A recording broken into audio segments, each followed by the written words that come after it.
The top stories tonight in Y News. President Ferdinand Marcos Jr. urges Philippine National Police graduates to fulfill duties with fairness and impartiality.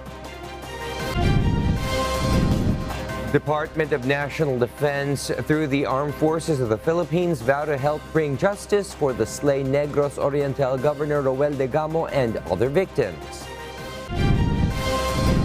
The Philippine Coast Guard says the Japanese experts will be a big help against the oil spill in Oriental Mindoro. And Russia fires hypersonic missile barrage in Ukraine, killing 9 people and disrupting electricity across the country.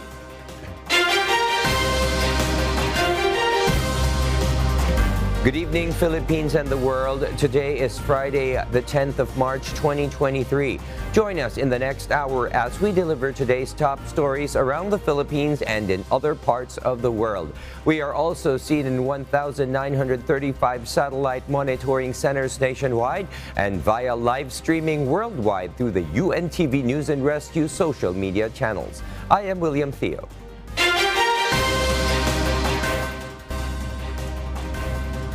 First in the news, President Ferdinand Marcos Jr. led the 44th Philippine National Police Academy commencement exercises in Silang, Cavite.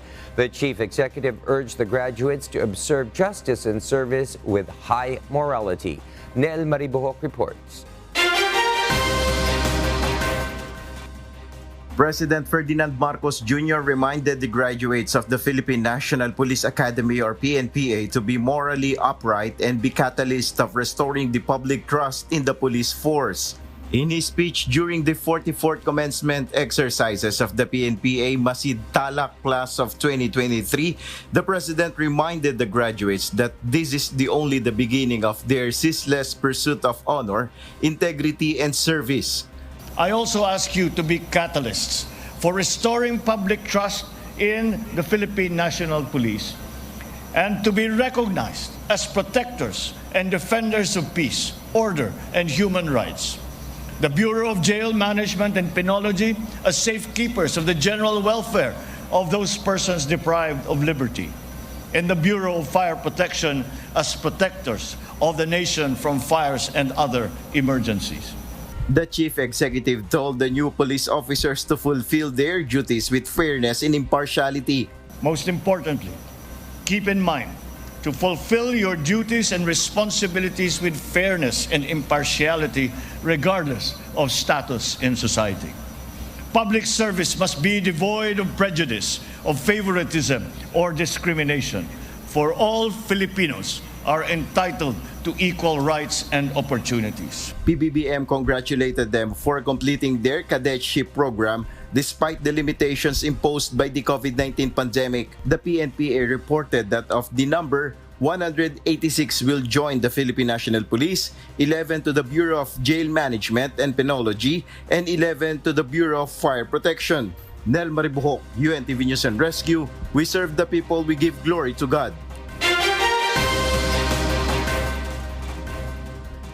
Department of National Defense through the Armed Forces of the Philippines vows to help bring justice for the slain Negros Oriental Governor Roel de Gamo and other victims. JP Nunez will tell us why. Department of National Defense Secretary Carlito Galvez Jr. discloses that President Ferdinand Marcos Jr. gave a verbal instruction to him to form a joint task force that will suppress criminal activities and bring normality in the Negros Island. This concerning the brutal killing of Negros Oriental Governor Roel de Gamo and 8 other individuals. According to Secretary Galvez, there will be 6 battalions from the Armed Forces of the Philippines or AFP who will help the Philippine National Police or PNP in their investigation into Governor de Gamo's killing. There will also be 50 specially trained light reaction companies who are present in the Marawi battle to join the task force.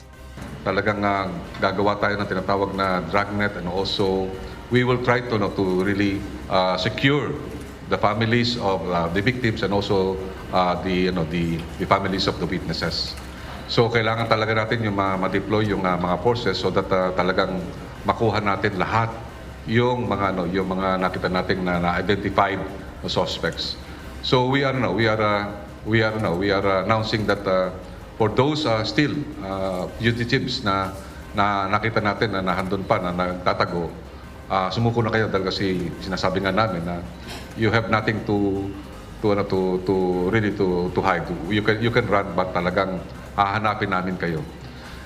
The Secretary vows to help bring justice to the bereaved families of Governor Degamo and other slain victims following the promise of the President. That we will give justice to the family. And sabi nga niya na for the suspects, you can run, but you cannot hide. We will find you.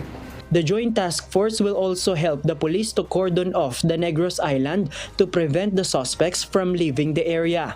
AFP Chief of Staff General Andres Centino said they may conduct checkpoints in Negros. If we need to establish checkpoints just to make sure that those perpetrators can get away from their known or their locations kung saan man sila ngayon, we will do that. Secretary Galvez clarified that the island is not yet subjected to the state of emergency while authorities are working to resolve the issue. JP Nunez, UNTV, News and Rescue. We serve the people, we give glory to God. Meanwhile, House Speaker Martin Romualdez called on Negros Oriental 3rd District Representative Arnulfo Teves Jr. to return to the Philippines immediately. Eileen Cerudo will tell us why. House Speaker Martin Romualdez released a statement urging Negros Oriental 3rd District Representative Arnulfo Teves Jr. to return to the Philippines and face the accusations thrown against him. Teves is currently facing multiple murder complaints over killings in Negros Oriental in 2019. He is also tagged as the mastermind in the killing of Governor Ruel Degamo and 8 civilians on March 4. According to House Speaker Romualdez, everyone needs to hear his side of the story. Meanwhile, amid the raid conducted by authorities in Teves Jr.'s house, his legal counsel, Attorney Ferdinand Topacio, said he isn't sure what the police or who the police is looking for. UNTV News and Rescue also sought the comment of Attorney Topacio, but he still hasn't responded at this time. The Makabayan Bloc also urged their fellow lawmaker to return to the country. So hikayatin siguro ang ating colleague, si Congressman Ernie Teves, na harapin niya yung mga allegations sa kanya ng noong mga aggrieved party. ACT Teachers Party List Representative Franz Castro also confirmed that House Secretary General Reginald Velasco reiterated that the travel clearance for Representative Teves is only until March 9. Teves requested for an extension until April, but it was not approved. Sinasabi naman ng Secretary General na siya ay inaasahan na umuwi. So, dahil ito naman, kaso na ito ay nasa DOJ na, kami ay umaasa na mariresolba agad at magbibigyan ng hustisya yung pangyayari at talagang imbestigahan dapat ito ng ating judiciary. Meanwhile, Senator Ramon Bong Revilla Jr. also called on Representative Teves to return. The senator said that returning and facing the allegations would be prudent and that flight is an indication of guilt. Revilla also called on the other perpetrators still at large to give themselves up and surrender, as he said the long arm of the law is closing in. Eileen Cerudo, UNTV News and Rescue. We serve the people, we give glory to God. The Senate Minority Bloc sees nothing wrong with the current leadership in the upper chamber under Senate President Juan Miguel Migs Zubiri. This amid rumors of coup due to alleged poor performance of the Senate in passing bills and priority measures of the Marcos administration. Senate Minority Leader Coco Pimentel says they can work with any Senate president. He adds they will just watch how things will unfold in the majority bloc. The majority can vote for a new Senate president with at least 13 votes. Yeah, okay ang leadership ni Senate President Zubiri. Pero siyempre, para hindi lumalabas na kinakampihan namin siya, open naman kami, we can work with any Senate President. The National Irrigation Administration needs billions of pesos to fund the establishment of dams in the country. But the agency's chief noted that this is not necessarily mean that they need an increase in their budget allocation. Ray Pelayo will tell us why. The National Irrigation Administration, or NIA, wants to integrate its dam project with the flood control plan of the Department of Public Works and Highways. NIA acting administrator said that a good example is the Sabo Dam, which can have a multi-purpose use aside from irrigation. The Sabo Dam can prevent the siltation of rivers and impound water that can be used during the dry season. Kasi ang mahal sa paggawa ng dam, yung foundation, yun ang malaki. So, pag ito, pipigil doon sa siltation, pagtapon ng tubig, ito, diversion mo ito, papunta sa irrigation namin. So, di ba? Meron ka ng flood control.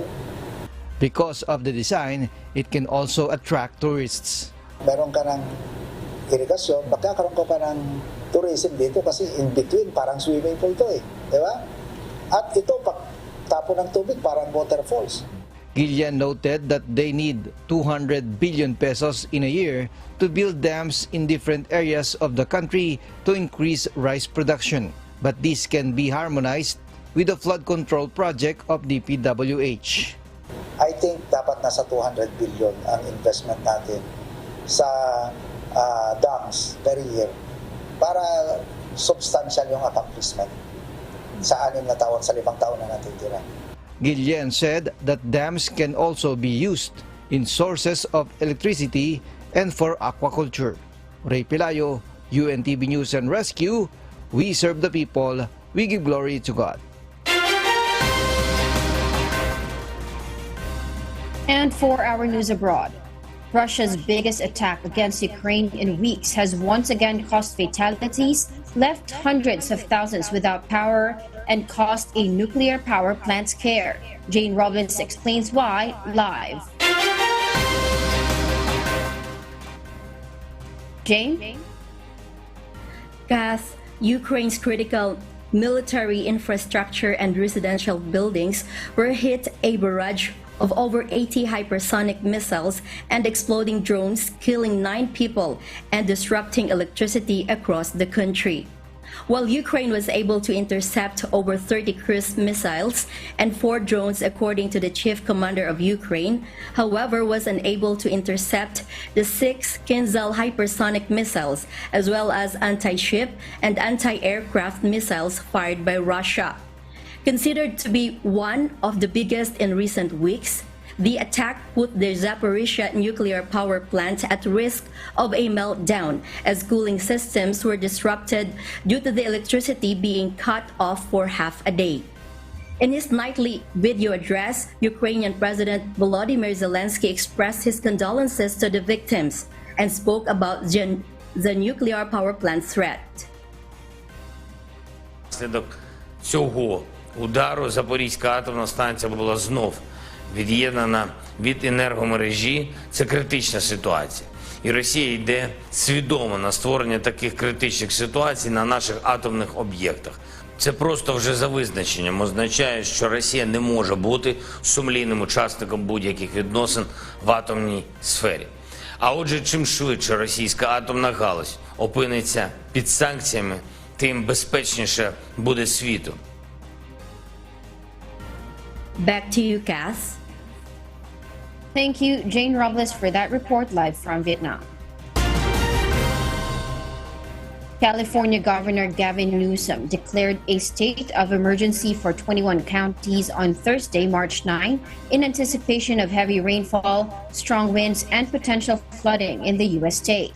Mountain communities in California have already been struggling to cope with extreme snowfall and could further be inundated. In a statement, Governor Newsom said that the state is working around the clock to deploy life-saving equipment to communities across California And with the upcoming dangerous storms, they will continue to mobilize every available resource to protect the Californians.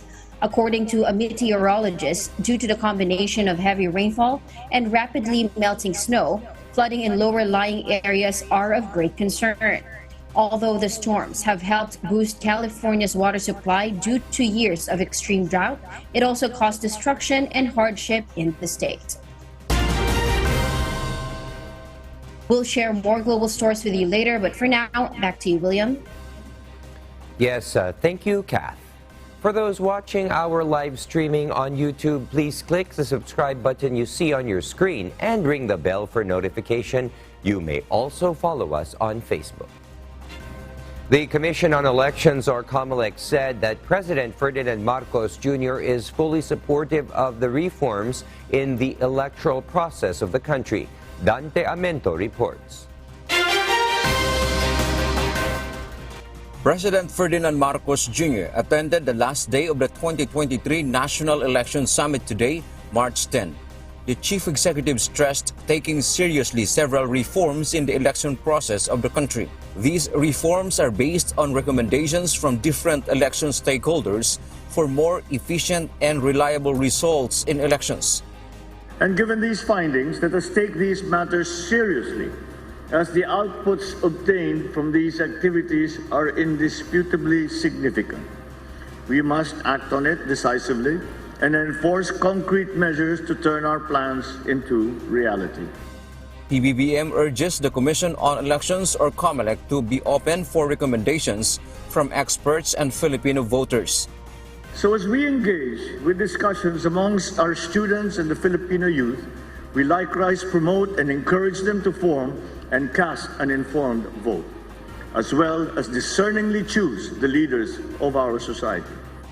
Meanwhile, the poll body expressed gratitude to the President for his full support of the Commission, particularly to the realization of those programs and reforms in next electoral exercises.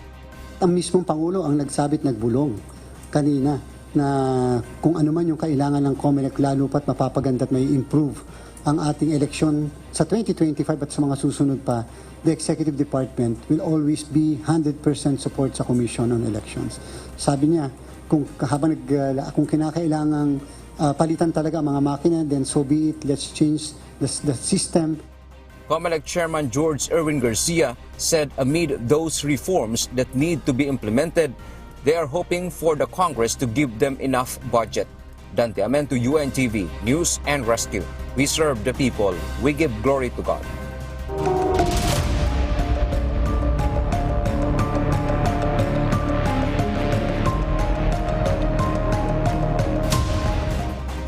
The Japan disaster relief expert team arrived in the Philippines today. The Philippine Coast Guard says the Japanese experts will be a big help against the oil spill in Oriental Mindoro. Asher Kadapan Jr. tells us why. An 8-member team of experts from Japan arrived in the country to provide assistance on the technical side of the oil spill incident in the coastal vicinity of Oriental Mindoro. The Japan Disaster Relief Expert Team, in coordination with the Philippine Coast Guard, is set to conduct an assessment in the vicinity, particularly the source of oil from the sunken tanker. PCG Deputy Commandant for Administration's CG Vice Admiral Ronnie Hill Gavan explains this as he welcomes the arrival of the group on Friday, March 10. The offer of support from the government of Japan through the JICA and the Japan Coast Guard will indeed be a very big boost to us kasi yung source ng oil is yet to be addressed, and we recognize that they have the technology to be offered to us. The Japanese experts on their part vow to exert every effort in combating the disaster and mitigate the impact on the environment and the community. JDR expert team leader Nihei Daisuke says they may extend their help by providing equipment as they have been requesting requests from the Philippine government.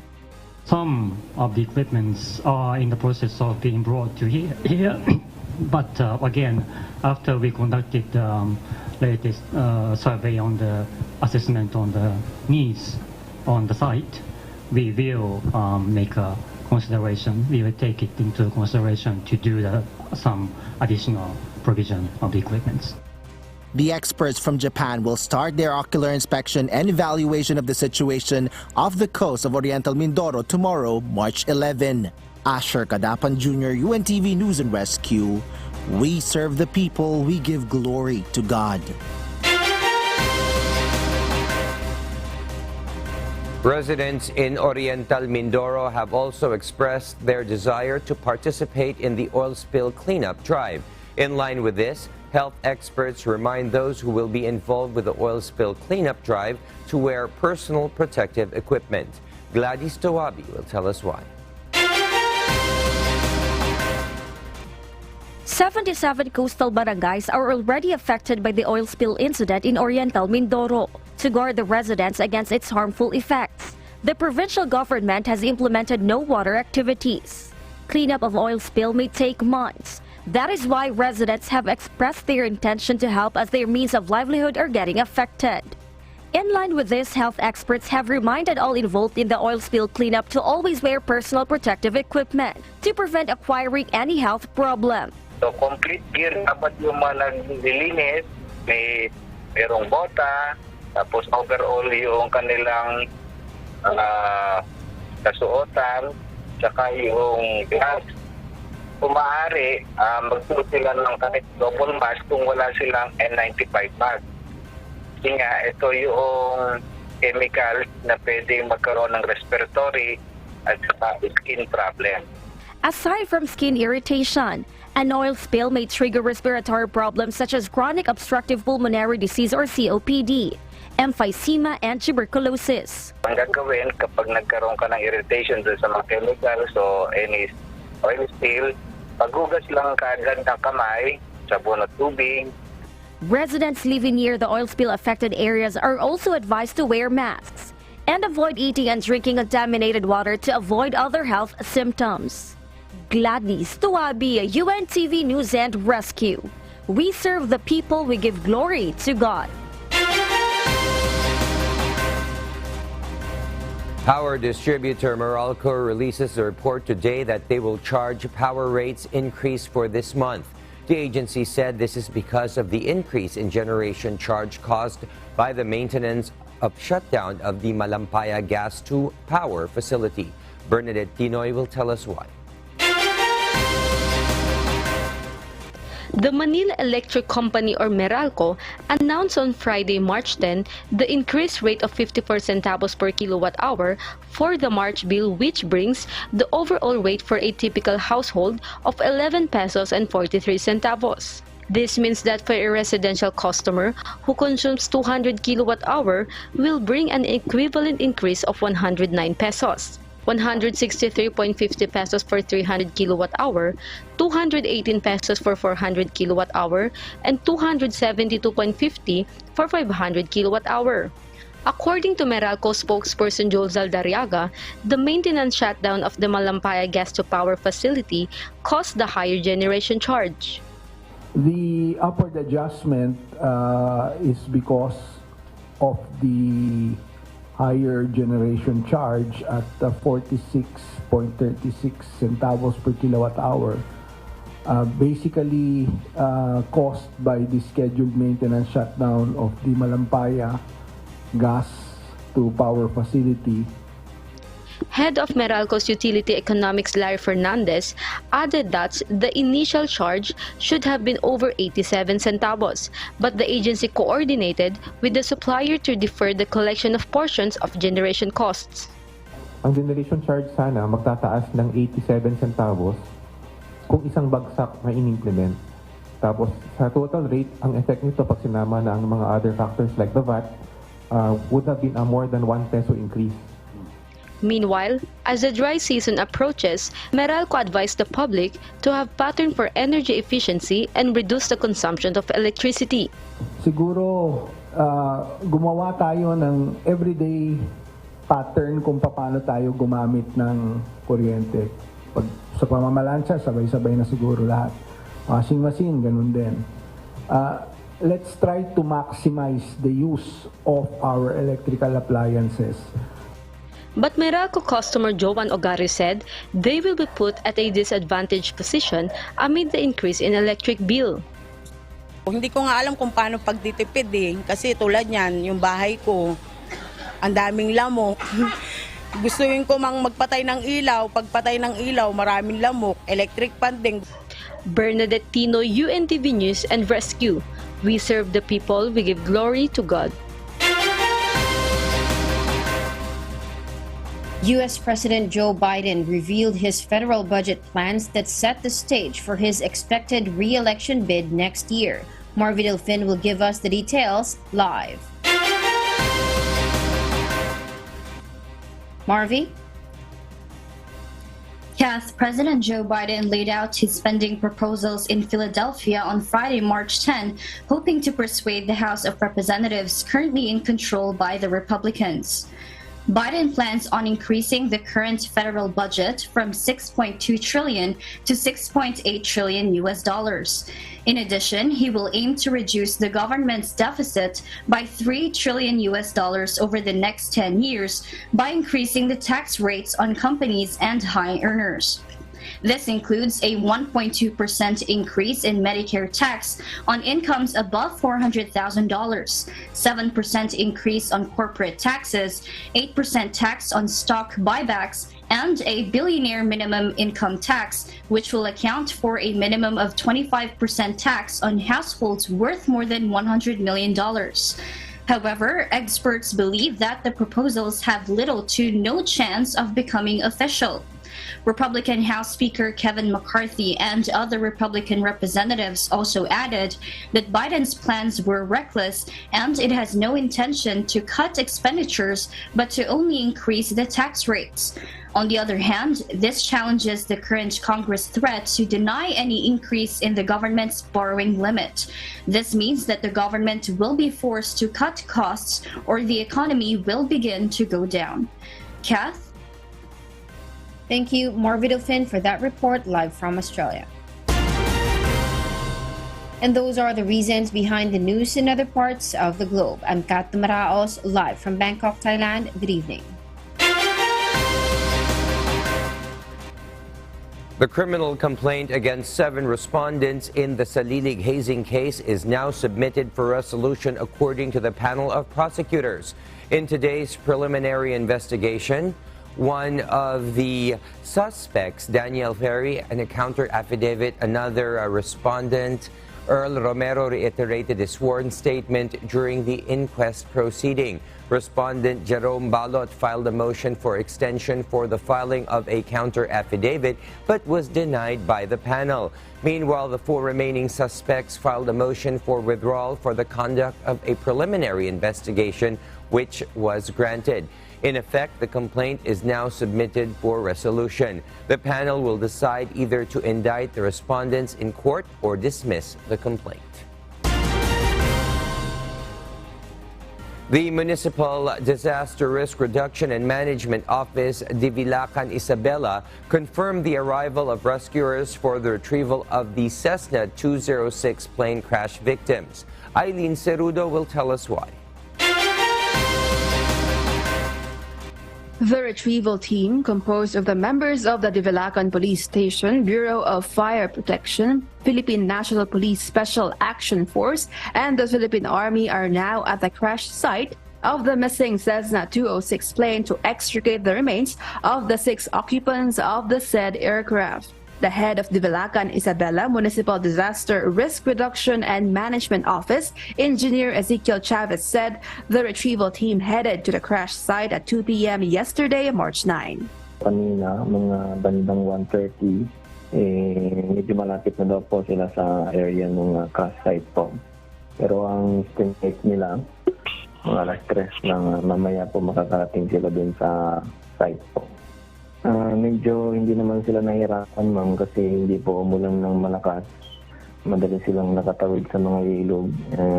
Sa awa ng Diyos po, medyo okay naman ngayon yung weather po. 10 officers from the 95th Infantry Division of the Philippine Army were also dispatched as an additional team to aid the retrieval operation. Actually, nag-move po kanina yung 95th composed of 10 personnel. Sila po yung mga dagdag, ma'am. Kasi may nauna na pong umalis nung kahapon and yun nga po, may sumunod kanina 95th na sila yung sasalubong if ever na mapagod yung iba sa pagbubuhat. Please may ibang magbubuhat po. Engineer Chavez added that the remains of the victims were expected to arrive and will be taken to a funeral home in Cauayan City, Isabela on Sunday, March 12th. Authorities earlier admitted the difficulty of transporting the victims' remains down from the mountains due to the terrain in the area. Meanwhile, relatives of the victims extended their gratitude towards all personnel and volunteers who helped and endlessly supported tracing the location of the crashed aircraft. Okay naman po at natutuwa kami at nahanap na nila. Una-una nagpapasalamat ako sa mga taga-LGUs ng Dibilakan, Makunakon na talagang walang sawang kwento na paghahanap hanggat na-locate sila. Eileen Cerudo, UNTV News and Rescue. We serve the people, we give glory to God. The Philippine Coast Guard, or PCG, announced during its latest Maritime Domain Awareness, or MDA, flight on Thursday, March 9, that fewer Chinese vessels were observed near some of the disputed features in the West Philippine Sea, or WPS. PCG disclosed that from 42 last week, there were only 15 suspected Chinese maritime militia or CMM vessels observed over Pag-asa. Commodore J. Tariela, PCG spokesperson for West Philippine Sea, said that the People's Liberation Army Navy's Jiangdao-class warship and China Coast Guard vessel 5203 continued to loiter within Pag-asa's 12 nautical mile territorial sea over Ayungin Shoal. The PCG saw another Coast Guard ship, CCG 5304, maintaining presence roughly 6 nautical miles from Philippine Navy vessel BRP Sierra Madre. The PCG also monitored a decrease in the number of CMM vessels. It went down to 17 from 26 observed 2 weeks ago. Tariela stressed the PCG joins Armed Forces of the Philippines Western Command in reiterating that current efforts promote adherence to an international rules-based order and strengthen established bilateral and multilateral mechanisms.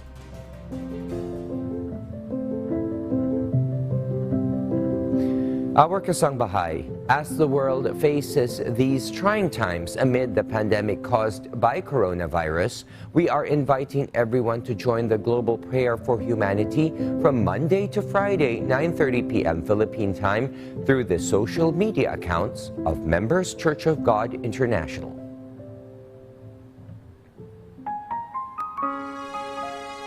And before we close, we will leave you with a word giving glory to God from the book of Proverbs, chapter 3, verse 5 and 6. It says, "Trust in the Lord with all thine heart, and lean not unto thine own understanding.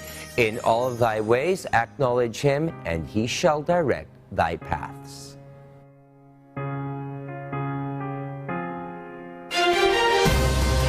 And those are the reasons behind the news March 10, 2023. Reasons we deliver to you as they unfold. And because we need to know, we will always ask why. I am William Theo. We serve the people. We give glory to God.